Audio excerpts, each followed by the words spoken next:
নমস্কাৰ Assam direct recruitment third grade আৰু fourth গ্ৰেডৰ সিলেকশ্যন কেনেকৈ কৰা হ'ব বা কেনেকৈ এখন মেৰিট লিষ্ট তৈয়াৰ কৰা হ'ব বা কেনেকৈ নিৰ্বাচিত কৰা হ'ব আপোনাক থাৰ্ড গ্ৰেড আৰু ফ'ৰ্থ গ্ৰেডৰ কেণ্ডিডেটসকলক ইয়াৰ যোগেদি শুদ্ধ ইনফৰমেশ্যন লাভ কৰিব কাৰণ Assam direct recruitment third grade আৰু ফ'ৰ্থ গ্ৰেডৰ এতিয়ালৈকে ৰিজাল্ট দিয়া নাই কেনেকৈ এখন মেৰিট লিষ্ট তৈয়াৰ কৰা হ'ব সেইখিনি কথা সকলোখিনি তথ্য জানাবলৈ চেষ্টা কৰিছোঁ গতিকে অনুৰোধ কৰিছোঁ প্লিজ ভিডিঅ'টো স্কিপ নকৰিব ভিডিঅ'টো আৰম্ভ কৰাৰ আগতে এটা স্পষ্টীকৰণ জনাই থওঁ মই কাকো ডিমোটিভেশ্যন কৰিব বিচৰা নাই কথা হ'ল এইটোৱেই মই যিখিনি সত্য তথ্য শুদ্ধ তথ্য লাভ কৰোঁ শুদ্ধ তথ্যখিনি আপোনালোকলৈ শ্বেয়াৰ কৰোঁ আৰু লগতে কিছুমানে ভাবে ডিমোটিভেশ্যন কৰোঁ কাকো ডিমোটিভেশ্যন কৰিব বিচৰা নাই আগলৈকে নকৰোঁ কাৰণ শুদ্ধ ইনফৰমেশ্যন দিবলৈ চেষ্টা কৰোঁতে মনত ৰাখিব প্ৰত্যেকটো ভিডিঅ'তে ভাল আৰু বেয়া দুটা দিশ থাকে সকলোৰে ভাল দিশটো আঁকোৱালি ল'ব বুলি ভাবিছোঁ এতিয়া সময় নষ্ট নহয় গুৰুত্বপূৰ্ণ আসাম ডাইৰেক্ট ৰিক্ৰুইটমেণ্টৰ মেৰিট লিষ্টখন কেনেকৈ তৈয়াৰ কৰা হ'ব সকলোখিনি তথ্য জানাবলৈ চেষ্টা কৰিছোঁ থাৰ্ড গ্ৰেড আৰু ফ'ৰ্থ গ্ৰেডৰ সকলো কেণ্ডিডেটে ভিডিঅ'টো স্কিপ নকৰিব এই যিখিনি তথ্য লাভ কৰিছোঁ যিখিনি তথ্য আসাম গেজেট অৰ্থাৎ অসমৰ যিখন ৰাজপত্ৰ পাব্লিছ কৰিছিল সেই ৰাজপত্ৰত সকলোখিনি চিলেকশ্যনৰ প্ৰচেছ স্পষ্টভাৱে উল্লেখ কৰা আছে প্ৰথম Assam direct recruitment third grade আৰু ফ'ৰ্থ গ্ৰেডৰ মেৰিট লিষ্টখনত কেনেকৈ নাম আহিব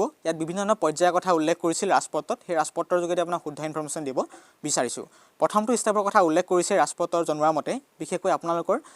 ৰিটেন টেষ্ট আৰু মৌখিক পৰীক্ষা বা স্কিল টেষ্টৰ থাৰ্ড গ্ৰেড আৰু ফ'ৰ্থ গ্ৰেডৰ ৰিটেন টেষ্টত টোটেল মাৰ্কছ মিলাই আপোনালোকক চিলেক্ট কৰা হ'ব প্ৰথমটো পৰ্যায় বুজি পাইছে ছেকেণ্ড পৰ্যায়ত ছেকেণ্ড ষ্টেপত তেওঁলোকে চিলেক্ট কৰা হ'ব আপোনালোকক যদি কেণ্ডিডেটসকলৰ মাৰ্কছ একে থাকে যদি ধৰক 300 400 500 কেণ্ডিডেটৰ প্ৰায় মাৰ্কছ একে থাকিব প্ৰায় ভাগৰে তেতিয়াহ'লে কিহৰ যোগেদি তেওঁলোকক চিলেক্ট কৰা হ'ব তেওঁলোকৰ ৰিটেন টেষ্টত মাৰ্কছ যদি বেছি আছে সেই ৰিটেন টেষ্টৰ মাৰ্কছৰ যোগেদি তেওঁলোকক চিলেকশ্যন কৰা হ'ব অৰ্থাৎ পোনপটীয়াকৈ চাবলৈ গ'লে ৰিটেন টেষ্টৰ মাৰ্কছ চাই আপোনাক চিলেকশ্যন কৰা হ'ব কোনবোৰ কেণ্ডিডেটক যিখিনি কেণ্ডিডেটৰ ছেম মাৰ্কছ অৰ্থাৎ একে মাৰ্কছ লাভ কৰিব তেখেতলোকক সেই ৰিটেন টেষ্টৰ মাৰ্কছৰ ওপৰত ডিপেণ্ড কৰি চিলেক্ট কৰা হ'ব আৰু তৃতীয়টো পৰ্যায় ব্যৱহাৰ কৰিব তেখেতলোকে যদি সকলো ক্ষেত্ৰত মাৰ্কছ একে থাকে তেতিয়াহ'লে তৃতীয়টো পৰ্যায় ব্যৱহাৰ কৰিব তেখেতলোকে আমাৰ ডেট অফ বাৰ্থ ওপৰত কেন্দ্ৰ কৰি তেখেতলোকে মেৰিট লিষ্টত নাম আহিব মনত ৰাখিব ডেট অফ বাৰ্থ যোগেদি চিলেকশ্যন কৰা হ'ব মেৰিট লিষ্টৰ বাবে যদি মেৰিট লিষ্টত ডেট অফ বাৰ্থৰ যোগেদি চিলেকশ্যন কৰি শেষ কৰিব নোৱাৰে তেখেতলোকে কি কৰিব অন্তিমটো সিদ্ধান্ত একেবাৰে কমিশ্যনাৰ হাতত থাকিব কমিশ্যনাৰে যিটো সিদ্ধান্ত লয় সেই সিদ্ধান্ত কমিশ্যনাৰ হাতত থাকিব এনেদৰে আপোনাক মেৰিট লিষ্টত নাম আহিব নিশ্চয় বুজি পাইছে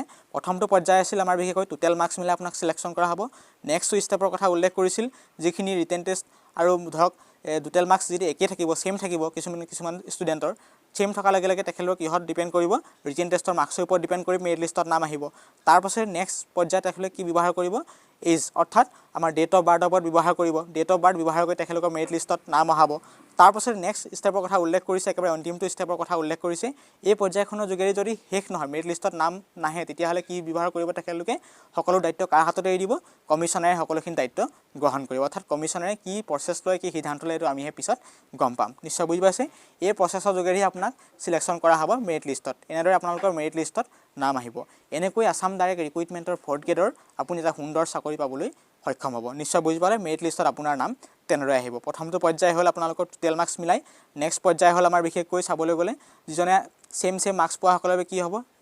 ৰিটেন টেষ্টত কিমান মাৰ্কছ পাইছে সেইটোৰ ওপৰত ডিপেণ্ড কৰিব তাৰপাছত যদি ৰিটেন টেষ্টত যদি তেখেতলোকক চিলেক্ট কৰিব নোৱাৰে তেখেতলোকৰ তৃতীয়টো পদক্ষেপ গ্ৰহণ কৰিব ডেট অফ বাৰ্থৰ ওপৰত তৃতীয়তে একেবাৰে অন্তিমটো পদক্ষেপ গ্ৰহণ কৰিব কমিশ্যনাৰ ওপৰত কমিশ্যনৰ দায়িত্ব হাতত থাকিব কমিশ্যনাৰে যিটো পদক্ষেপ গ্ৰহণ কৰিব সেই পদক্ষেপৰ ওপৰতেই সিদ্ধান্ত গ্ৰহণ কৰিব বুজি পাইছে এনেদৰে আপোনালোকক চিলেকশ্যন কৰা হ'ব Assam direct recruitment fourth grade আৰু থাৰ্ড গ্ৰেডৰ এনেদৰে শুদ্ধ এখন মেৰিট লিষ্ট